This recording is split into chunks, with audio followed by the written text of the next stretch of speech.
मैं मान लूंगा कुरान से देश का भला होगा, पहले कुरान में देश दिखा दो। हाँ कुरान में देश दिखा दो। हाँ कुरान में एक आयत दिखा दो जो कहती है कि अपने देश के प्रति वफादार रहो। एक लाओ, मैं मान लूंगा। कुरान में देश का कॉन्सेप्ट ही नहीं है। जमीन के प्रति वफादार रहो, ये तो कहती है कुरान। अच्छा, कौन सी जमीन के प्रति? जहाँ वो रह रहे हैं, जहाँ अल्लाह का कानून कायम है वहाँ। अच्छा। जहाँ अल्लाह का कानून कायम नहीं है वहाँ से हिजरत कर जाओ। 4:97 कह रही है, पढ़ लो। तो दोस्तों, जिस आयत की बात कर रहा है वो है कुरान की सूरह निसा 7। इसमें अल्लाह ताला ने फरमाया, निसंदेह जिन लोगों की जान फरिश्ते इस हाल में लेते हैं कि वो खुद पर जुल्म करने वाले होते हैं, उनसे फरिश्ते पूछते हैं कि तुम किस हालत में थे। वे कहते हैं हम धरती पर कमजोर थे। फिर फरिश्ते कहते हैं कि अल्लाह की धरती इतनी विस्तृत यानी इतनी बड़ी नहीं थी कि तुम उसमें हिजरत कर लेते। यह था इस आयत का तर्जुमा।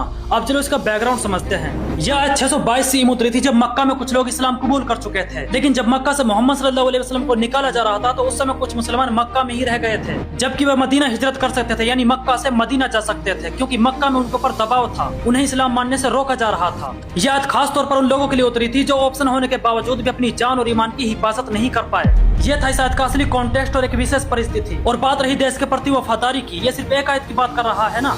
अब ध्यान से सुनना।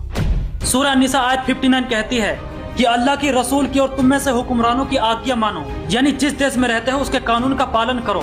सूरह अल माइदा नंबर 1 कहती है कि अपने वादों को पूरा करो। आज के समय में नागरिक कर्तव्य, संविधान, इन्हें भी एक अहद यानी कॉन्ट्रैक्ट माना जाता है। सूरह 60 आयत नंबर 8 कहती है कि जो तुमसे धर्म के मामले में नहीं लड़ते उनके साथ भलाई और इंसाफ करो, यानी अपने देश के सभी लोगों के साथ फेर रहो, चाहे वो किसी भी धर्म के क्यों ना हो। और फिर सूरह अल बकरा की आयत नंबर 11 कहती है जमीन में बिगाड़ फसाद मत करो, यानी समाज में शांति बनाए रखना। और भी ऐसी बहुत सी आयतें, अगर मैं बताने पे आया तो वीडियो काफी लंबा हो जाएगा। और हाँ, एक हदीस में हमारे मोहम्मद सल्लल्लाहु अलैहि वसल्लम मक्का छोड़ते वक्त ये बात कहते हैं कि अल्लाह की कसम, तुम अल्लाह की सबसे अच्छी जमीन हो और मेरे लिए सबसे ज्यादा प्यारी हो। अगर मुझे यहाँ से निकाला नहीं जा रहा होता तो मैं कभी नहीं जाता। ये थी अपने देश के प्रति वफादारी की बातें। और जो बात कर रहा है कि कुरान में देश दिखा दो, अबे बहन, देश एक संस्कृत शब्द है। अरबी में शहर या अपने देश को बलाद या वतन कहा जाता है। और बात रही देश छोड़ने की, इंडिया में मुसलमानों पर कोई दबाव नहीं है, बस कुछ गवार हैं जो इधर उधर भौंकते फिरते हैं, और ये तुम्हारे बाप का देश नहीं है।